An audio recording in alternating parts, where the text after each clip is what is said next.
Welcome to episode 6 of my SG guitar kit build.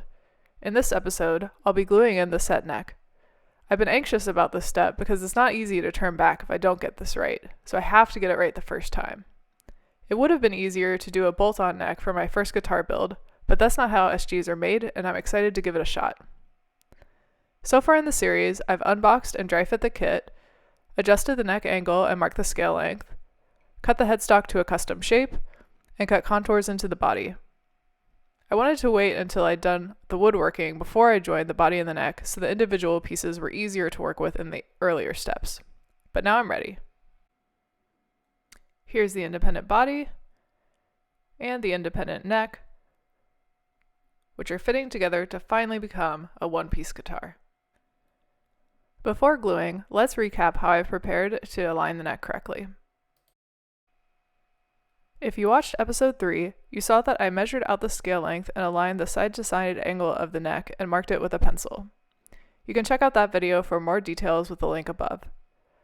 I set up the alignment based on installing the inner strings, D and G, and the outer E strings to visually align the strings to the edges of the neck and the fret marker dots in the center. Before jumping in, I want to dry fit the neck one last time to make sure that my markings are correct and that I have all the tools and equipment I need before jumping into the project. So I installed the bridge and tailpiece hardware so I could install the strings. I installed the tuners for the outer E strings and the center D and G strings, and clamped the neck to the body with a C-clamp with a backing board to protect the body. And finally, installed the strings. This will be my gluing setup with a couple more clamps added for even pressure. Now I'm finally ready to glue in the neck. Since dry fitting, I'd loosened up the strings and taken off the clamp so I could access the neck pocket for gluing. First, I put glue in the neck cavity and spread it with my finger into a thin layer. I overshot a little in this area, which is fine since it won't be seen. I hit the sidewalls with a thin layer as well. Then I moved to the guitar neck, careful not to go above my mark since that part isn't making contact with the guitar body. Then I put the neck in place, clamped it, and visually aligned the scale length and side-to-side angle based on my marks. I was careful that the backing board didn't come past the guitar body, so I would have space to wipe away any glue squeezed out from clamping. I tightened up the strings so I could triple check the side-to-side angle. From time to time, I cleaned up the squeezed out glue with a damp towel or using a ruler as a scraper. Then, I checked the scale length to make sure I was still on point. I was a little short, so I pulled the neck out a bit before calling it good.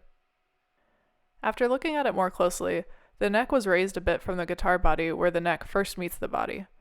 That makes sense since both of the clamps are fairly low on the neck and the strings are creating some tension on the neck. So I ended up adding another clamp on the top end to even things out, protecting the fretboard with cardboard.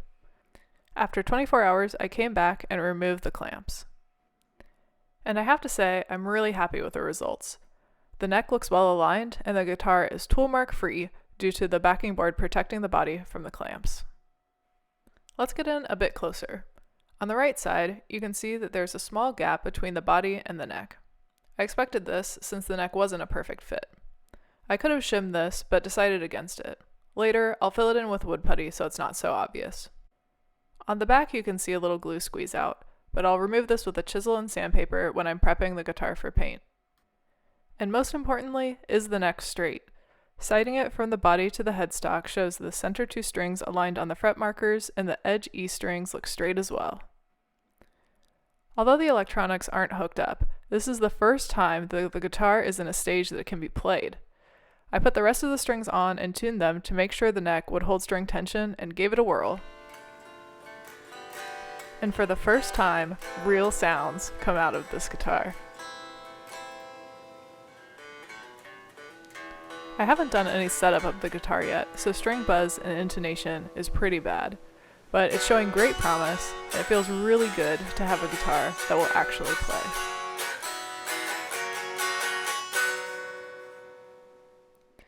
I'm really very happy with the results of the gluing, and it's a big relief to have this portion of the project done. I was really worried about getting the neck aligned and that it wouldn't turn out right, and I'd be stuck, but this turned out great. Now that the guitar is in one piece, I'm ready to move on to paint in the next episode. This will be another learning experience as I've never painted anything other than a wall. Stay tuned.